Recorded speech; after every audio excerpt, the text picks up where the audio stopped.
Kakayaka means good morning to you. So I decided to start making this corner, which I'm going to be calling it Meditation Mirror. And I do this exercise is to really meditate within myself. And I learned this by literally hanging out with Japanese bonsan. And it's kind of funny. I learned it also where a lot of people who use this are people who are very much have gone through a lot of diversity, difficulty, and a lot of dark places in their life where they learn how to meditate deeply. And when you learn how to do that, you get to seek out really knowledge and wisdom. And I just got off the phone with my mom and I was just talking to her and I said, I'm reflecting back and why am I like this, And why am I spent a lot of my time hanging out with literally priests, whether they're Japanese priests, whether they're American priests, whether they are Jewish rabbis. It's like in LA, I hung out and listened to a lot of their information because I don't know, because we don't really have that much, synagogue or Jewish people out here in the island. So it was like a new thing. And so, that's why I say what I do is not about a religion. It's not about culture or anything. It's about you, this thing called life, your soul.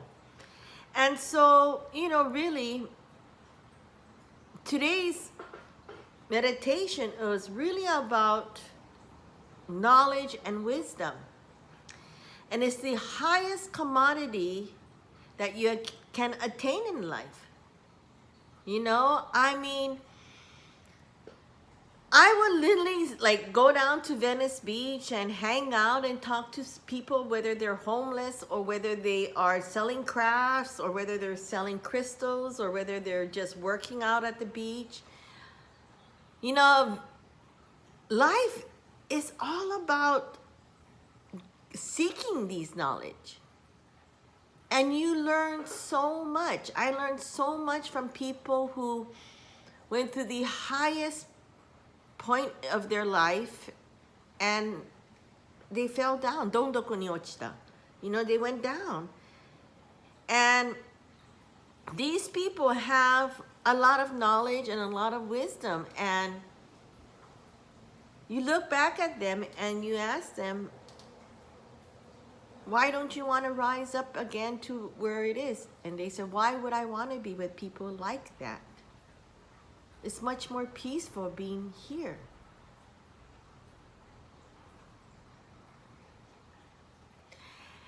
And so when you listen to those words, it's like, wow, it's so powerful. That, everybody waving around like how much money I can be making or how much money I can attain. Yes, that is a necessity. I don't care what anybody says. Everybody loves money because we need money to live.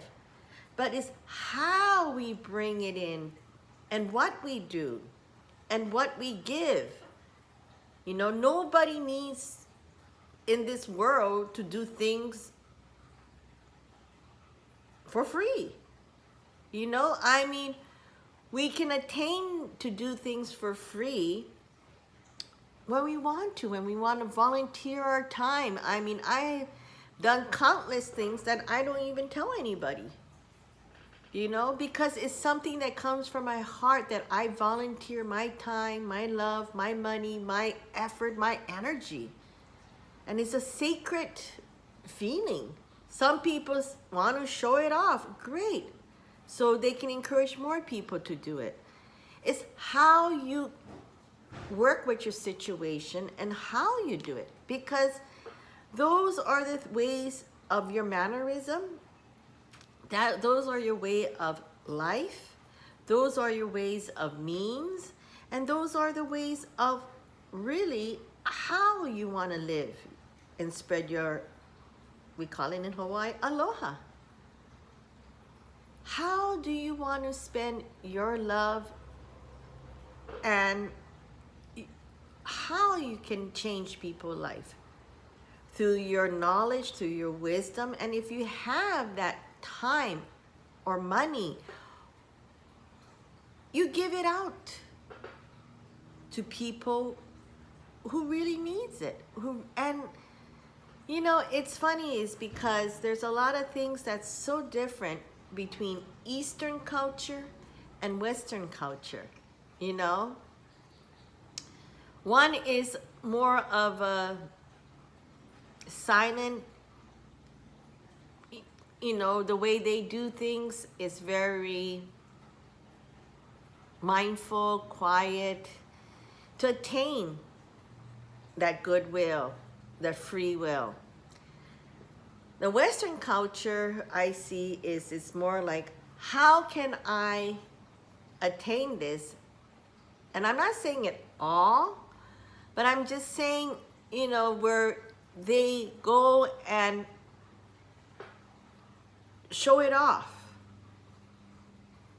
Look what I have, or look at this, look at that, and look how much I gave to charity. Let's get more people to do that. Let's see how much control and power I have. Let's do this, let's do that. Where it's kind of different, where you look at power and control, like for example, North Korea, okay? The way they do it is very secretly. We don't even know what's going on in North Korea, and nor do I care to know. You know, and so some part in the Western culture, way out in the Hicks of I don't know where, they do different things in different ways. Do I want to know? I mean, not really, but okay, I wouldn't mind to get some knowledge and get some wisdom about it. And so these are the kind of things that we need to start to, because we're so lucky. Guess what? Because we're in this thing called high technology, where we can just Google and research and even get classes online to learn about it. But make sure when you do that, you do your research and get your knowledge and all that, because, you know, way back 3 years ago, I signed up for in class, and 3 months I dreaded it, because I end up teaching the teacher, and then she end up telling me, I'll give you back the money. And I said, no, I don't want it, because I learned something from you that I wouldn't learn, because she's in her 30s. And so, you know, she taught me about technology. She taught me about how this new way of teaching online. And so for me I'm using both ways, you know, personally, one-on-one, hands-on, and also for using technology and going through the world of Zoom, or, you know, whatever there is to do that we can still get in touch with each other. And that's one thing I really miss, is getting in touch, sharing with one another, because you teach me, you give me your knowledge, and you teach me of what you're going through, and I give you my wisdom, what I learned through my knowledge. So that's how it all works out. So anyways, that was my thing that I felt that I wanted to talk about on my meditation mirror, what I reflect upon. So you have a wonderful day, and most of all, spread your aloha spirit.